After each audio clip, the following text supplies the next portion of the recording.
በስመ አብ ወወልድ ወመንፈስ ቅዱስ አሐዱ አምላክ አሜን።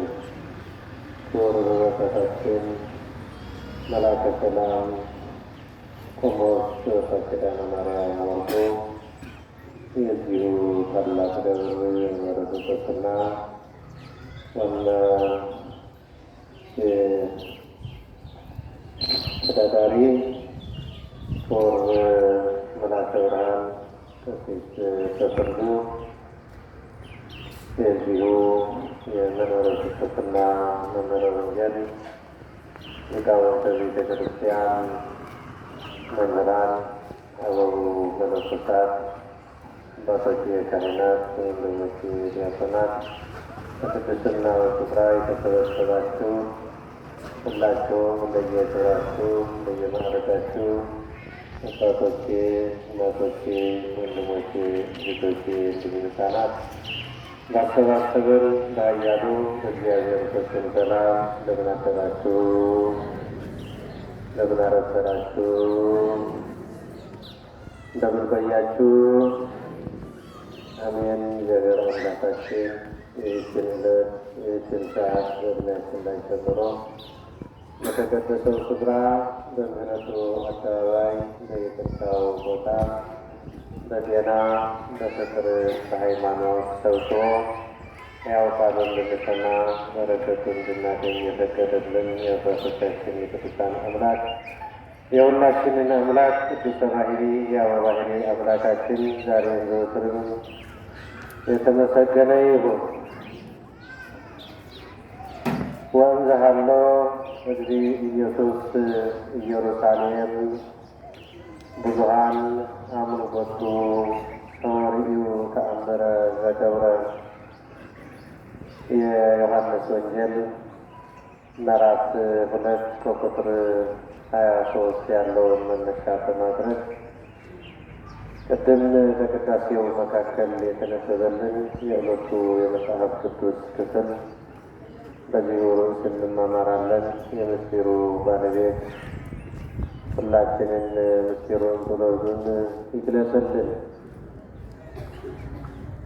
በኢየሩሳሌም ጌታችን መድኃኒታችን ኢየሱስ ክርስቶስ በኢየሩሳሌም በበዓለ ፋሲካ በኢየሩሳሌም ሳለ ብዙ ያደረገውን ተአምራት ያዩ ሰዎች ብዙ አመኑ ይላል።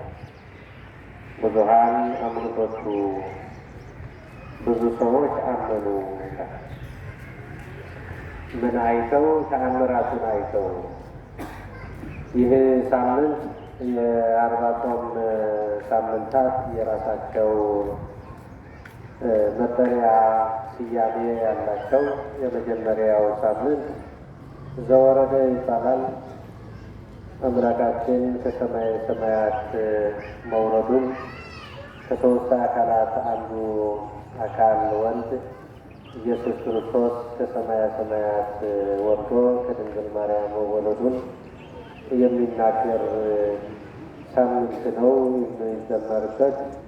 ሁለተኛም ያለብነው ያለው ደግሞ ቅድስት ክርስቶስ ለመጀመሪያ ጾም የጀመረበትና የቅድስናውን ትምህርት ያስተማረበት ሰው ቅዱስ ለመባል ቅድስት ለመባል የሚያስፈልጋቸው መስፈርቶች ወይም የጸሎት የጾም ስነ ስርዓት ያስተማረበት ድስት ይባላል።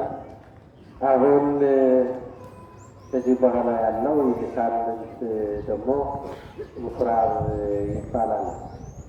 ስለዚህ ምኩራብ ማለት በኢየሩሳሌም የነበሩ ሰዎች ወይም በዘመነ ኦሪት የነበሩ ሰዎች ሲያመልኩበት የነበሩ ስርዓተ አምልኮ ሲፈጽሙበት የነበሩ የአሁኑ ቤተ ክርስቲያን የምንለው በዛን ሰዓት ደግሞ ምኩራብ ይባል ነበር። መስዋዕት የሚያቀርቡበት፣ ጸሎት የሚያሳርጉበት፣ ትምህርት ተግሳጽ የሚሰጡበት ምኩራብ ይባል ነበር። ስለዚህ ምኩራብ በሰዓቱ የነበሩ ውስኖች ምኩራቦች ናቸው። እንደ አሁኑ አብያተ ክርስቲያናት የተስፋፉ የበዙ የተበራከቱ አልነበሩ። በኢየሩሳሌም እና በዙሪያዋ የነበሩ ምኩራቦች 48 ብቻ እንደሆኑ መጽሐፉ ይናገራል። ስለዚህ ምኩራብ አነ መጸምረ ወቤተ ክርስቲያን ተአኮቶ፣ ምኩራብ ልብሱን ሰራችው፣ ቤተ ክርስቲያን ደግሞ ተጎናጸፈችው፣ ለበሰችው ይላል።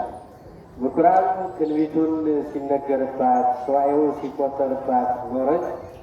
ጌታ ከሰማየ ሰማያት እንደሚወርድ በነቢያቱ ሲነገር ሲማሩበት፣ ተስፋ ሲያደርጉ ዓለም የሚድንበት በክርስቶስ መምጣት በክርስቶስ መወለድ እንደሆነ በዚሁ በምኩራብ ሲነበር የነበረ ነው።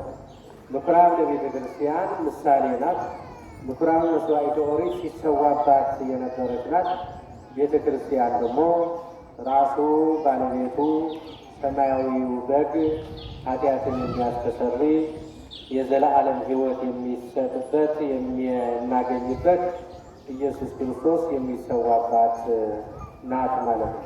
ቤተ ክርስቲያን የምኩራብ ስም ተቀይሮ ቤተ ክርስቲያን ለመባል የደረሰችበት ወይም ደግሞ ያገኘችው ስያሜ ክርስቶስ ከተሰቀለ በኋላ ከስቅለት በኋላ ክርስቶስ ተወልዶ ክርስቶስ ተብሎ ክርስቲያን እንደተባለው ክርስቲያን ተብለን ደግሞ ቤተ ክርስቲያን የክርስቲያን ቤት የክርስቲያን ወገን የክርስቲያን መሰባሰቢያ የክርስቲያን መስዋዕት ጸሎት የሚያደርግበት ክርስቲያን የሚሰባሰብበት ማለት ነው። ስለዚህ ይሄ ምኩራብ ኢየሱስ ክርስቶስ ያስተምርበት ነበር፣ ይመላለስበት ነበር። ስለዚህ ከቁጥር 12 ጀምረን ስናየው ወእምድኅረዝ ወረዱ ቅፍርናሆም ውእቱ ወእሙ ወአርዳኢሁ አኀዊሁ። ወደ ቅፍርናሆም ከዚህ በኋላ በቃና ዘገሊላ ሰርግ ከተደረገና በሰርግ ቤት ተገኝቶ ከባረከ በኋላ ወደ ቅፍርናሆም የመጀመሪያ ጉዞ ወደ ቅፍርናሆም እንዳደረገ ይናገራል። በቅፍርናሆም ግን ብዙ ጊዜ አልቆየም። ወአኮ ብዙ አይደለም የቆየበት። በቁጥር መጽሐፍ 11 ቀን እንደቆየ በአሃዝ አስቀምጦታል። ስለዚህ በቅፍርናሆም 11 ቀን ከቆየ በኋላ የፋሲካ በዓል ኢየሩሳሌም የሚከበረው በዓመት 3 ጊዜ ሁሉ እስራኤላውያን እየወጡ የሚያከብሩትና ሕግ ስርዓት ያከባበሩን ስርዓት የሚወጡ አማኞችም የዕድሜ ክልል የተበጀለት በዕድሜ ክልል የተቀመጠለት ከ20 ዓመት በላይ የሆነ ሁሉ በዓሉን ሂዶ ማክበር እንደሚችልና ከ20 ዓመት በታች ደግሞ ማክበር እንደማይችል ወደዛ መጓዝ እንደማይችል ከ20 ዓመት በኋላ እድሜው ደርሶ መውጣት ያልቻለ ግን ርጉም ውእቱ ብላ ሕጉ እንደሚያዝ ወዘሰ የአርገ ለበዓል ርጉም ውእቱ፣ ለበዓል ያልወጣ ያልሄደ ግን የተረገመ ነው ብላ ታውጅ ነበር ኦሪትና። በዚሁ ስርዓት ላይ ለአራተኛው የመጀመሪያው 4 ፋሲካዎች የታወቁ አሉ። በክርስቶስ ዘመን መጀመሪያው ይሄ ፋሲካ ነው። 4ኛ የመጨረሻ ክርስቶስ የተሰቀለበት ነውና በዚህ ፋሲካ ለማክበር ኢየሱስ ክርስቶስ ወደ ኢየሩሳሌም ወጣ ይላል። ወደ ኢየሩሳሌም ሄደ። ወደ ኢየሩሳሌም ሲሄድ ኢየሱስ ክርስቶስ ዓላማው ለማስተማር ወጣ። ነገር ግን ቤተ ምኩራቡ ቤተ መቅደሱ እንደሚጠበቀው ስርዓተ አምልኮ እንደሚመለክበትና የስርዓተ አምልኮ ስርዓት እንደሚካሄድበት ሆኖ አልተገኘም። በምኩራቡ የሚከናወኑ ነገሮች ሁሉ ሲከናወንበት ሳይሆን የተገኘው ለምኩራቡ የማይመጥኑ በምኩራቡ መሰራት የሌለባቸው ነገሮች ሲሰሩ አገኛቸው። ወረከበ እግዚእ ኢየሱስ በኢየሩሳሌም እንዘ ይሰይጡ ወይሳየጡ አልህምተ ወአዋግዕ ወአርጋበ። የላም ገበያ ሆኖ የበግ ገበያ ሆኖ የርግቦች ገበያ ሆኖ በአጠቃላይ ገበያ ሆኖ አገኘው ምኩራብ። የሚሸጥበት የሚለወጥበት። ሰዎች ስልክን ለማግኘት ወደ ምኩራብ ይጓዛሉ። የአንድ ወር የ13 ቀን የሳምንት ጉዞ እንደየርቀቱ ተጉዘው ለማክበር ይመጣሉ። ሰዎች ደግሞ ለንግድ ለትርፍ ተዘጋጅተው ይጠብቃሉ። በዚህ መልኩ ነበር ምኩራብ የገደ። ስለዚህ ምኩራብ ይህን አየና ኢየሱስ ክርስቶስ ወገብረ መቅሰፍተ ጥብጣቤ ዘሀብ ጅራፍ አበጀ ጅራፍ አበጀ። የቆዳ ጅራፍ አብጅቶ ላሞቹን በጎቹን አስወገደ፣ አሰሰለኩ። ይህን አስወጣ። ወገፍታ ማዕዳት ሆሞ ለመወልጣ ለሚለውጡ ለሚሸጡ ሁሉ ገላበጠው። ወዘሮ ወርቆሙ ወርቃቸውን በተነው ይላል። አሰስሉ ዘንተ እምዝየ ይህ ሁሉ አስወግዱ። ወይትሬስዩ ቤተ አብየ ቤተ ምስያት የአባቴን ቤት ገበያ አታድርጉ። የአባቴ ቤት የጸሎት ቤት ነው። የእግዚአብሔር ቤት የጸሎት ቤት ነው። የምህላ ቤት ነው። የቅዳሴ ቤት ነው። የትምህርት ቤት ነው። ኃጢአት የሚራገፍበት፣ ንስሐ የሚገቡበት፣ መስዋዕት የሚቀርብበት፣ ሰማያዊ ስራ የሚሰራበት እንጂ የስጋ ገበያ የሚነገድበት፣ የስጋ ትርፍ የሚፈለግበት፣ ሰዎች ለትርፈ ስጋ የሚሮጡበት፣ የሚቀሙበት፣ የሚዘርፉበት፣ የሚያታልሉበት ቤት አይደለም አለ ነቢይ ዳዊት አስቀድሞ በመዝሙር 68 ላይ እስመ ቅንዓተ ቤትከ በልዓኒ ትዕይርቶሙ ለእለ ትዕይርከ ወርቀ ላዕሌ ወቀጣዕክዋ በትሮም ለነፍስየ። የቤትህ ቅንዓት በላኝ። በእኔ ላይ የሚገዳደሩትን መገዳደርም በእኔ ላይ ወደቀ። እኔ ግን ሰውነቴ በጾም ቀጣኋት።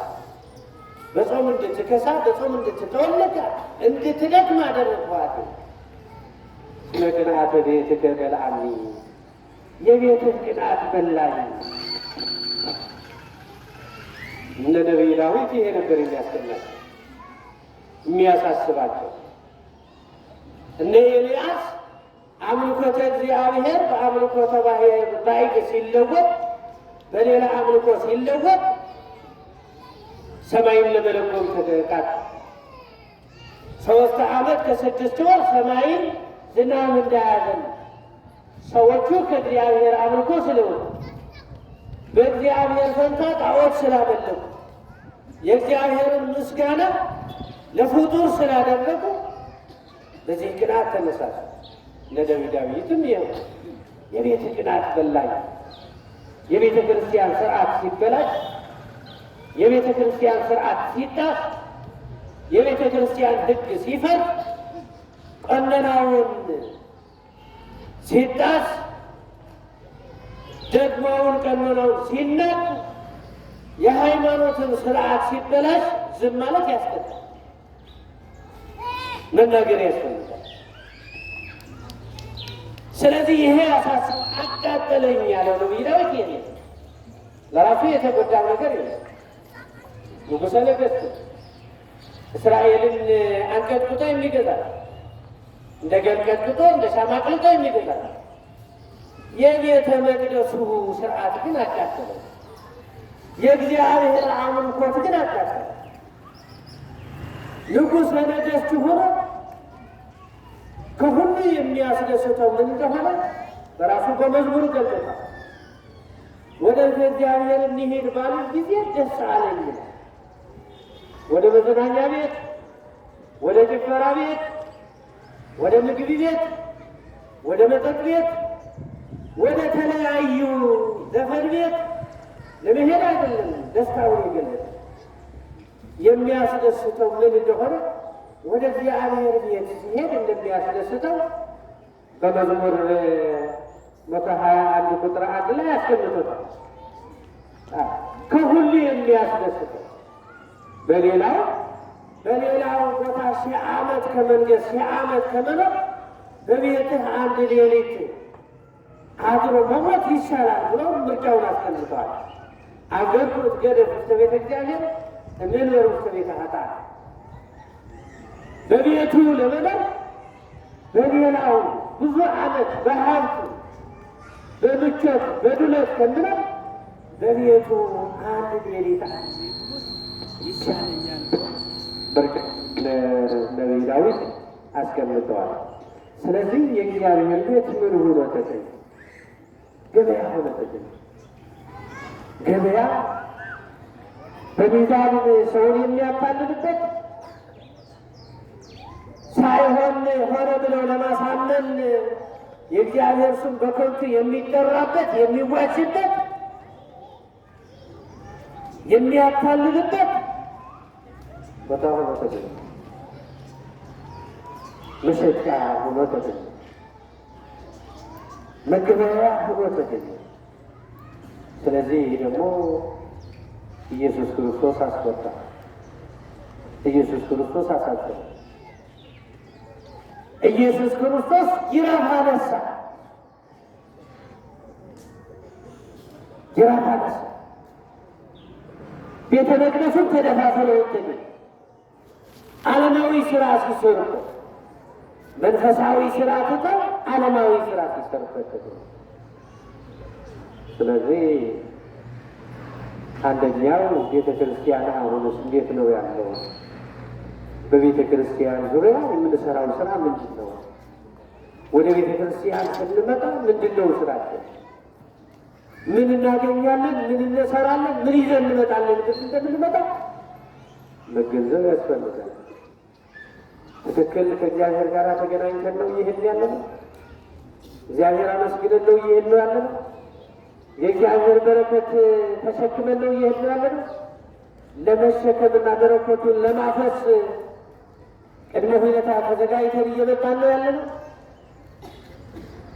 ሌላ ሁለተኛ ቤት ደግሞ ሰውነታችን ነው። የእኛ ሰውነትን የእግዚአብሔር ማደሪያ ይባላል። ቅዱስ ጳውሎስም በተለያየ ቦታ ተጽፏል። ሰው ራሱ ባነጸው ቤት ያድራል፣ እግዚአብሔር ደግሞ ራሱ ባነጸው ያድራል ብሏል። የራሱ ህንፃ ሰው ህንፃ እግዚአብሔር ነው። ኢታምኑ አንትሙ ከመ ታቦቱ ለእግዚአብሔር ወዘሰ አማሰነ ቤቶ ለእግዚአብሔር ሎቱኒ የመስሎ እግዚአብሔር። በአንደኛ ቆሮንቶስ ላይ ምዕራፍ 3 ቁጥር 16 ላይ ተጽፎ እንደምናገኘው እናንተ ሕይወታችሁ፣ ሰውነታችሁ፣ ገላችሁ የእግዚአብሔር ማደሪያ መሆኑ አታውቁምን ይላል።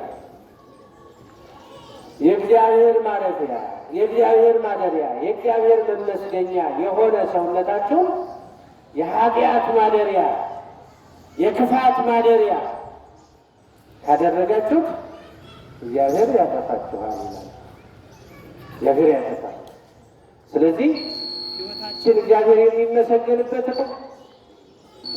ጅራፉ ምን ነበር? ስልጣን እግዚአብሔር ነበር። የእግዚአብሔር ስልጣን ከተነሳ ከባድ ነው። ቅጣቱም ከባድ ነው። እግዚአብሔር ሲቀጣ በየት እንደሚቀጣ አይታወቅም። ዱላ አንስቶ ብረት አንስቶ አይደለም እግዚአብሔር የሚገኝ። እግዚአብሔር ሲግደልን ሲቀጣ እግዚአብሔር በውስጣችን ያሉ 4 ባህሪያት ያጣላቸው።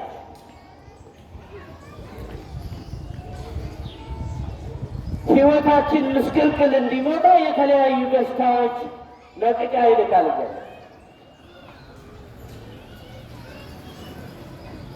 በአክሲማሮስ እንደተጻፈው ስለዚህ 4ቱን ባህሪያት እየራሳቸው እንዲጣል ያደርጋቸዋል። እንደሚስማማም እንደሚጣሉም አድርጎ ነው የፈጠራቸው። ውሃና እሳት አይስማሙ፣ ነፋስና መሬት አይስማሙ። ስለዚህ አራቱ ባህርያት የምንላቸው በሕይወታችን ውስጥ ያሉ ደግሞ እሳት፣ ነፋስ፣ መሬት፣ ውሃ ናቸው። እነዚህ ያጣላቸዋል። አርባዕተ ዘመደ እነዚህ አራቱ ዘመኖች ያጣላቸዋል። ስለዚህ ሰው እረፍት ያጣል። የተለያዩ በሽታዎች ማደሪያ ይሆናል፣ መሰብሰቢያ ይሆናል። እግዚአብሔር ሲቆጣ ሰማዩም ነፋሱም ይቀየራል፣ በሽታ ይሆናል። የመቅሰፍት ነፋስ ይነፍሳል፣ የሚያደርግ በሽታ የሚሆን ይነፍሳል። እግዚአብሔር ሲቆጣ ውሃውም ይሆናል። እግዚአብሔር ሊቀጣበት ይላል። እግዚአብሔር ሲከከጣ መሬትን ተከስታ መዋጥ ትችላለች። እነ ዳታን እና አቤሮን መሬት ተከስታ ወለዳታን ወላ አቤሮን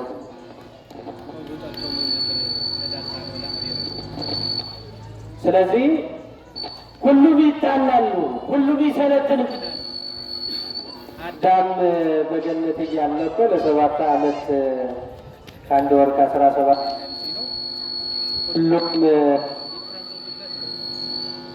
ሁሉም ግዛ ሁሉም እዘዝ ተብሎ ወሰሉት ኢለ ኩሉ ፍጥረታት ሁሉ የሚታዘዙለት የሚገዙለት ነበር።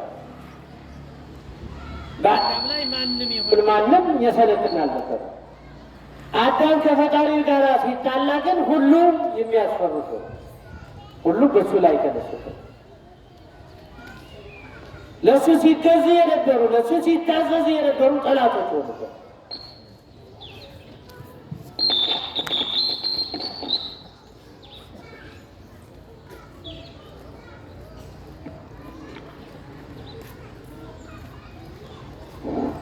ለሱ ሲገዙ ለሱ ሲታዘዙ የነበሩ ሁሉ አስፈሪ ሆኑ፣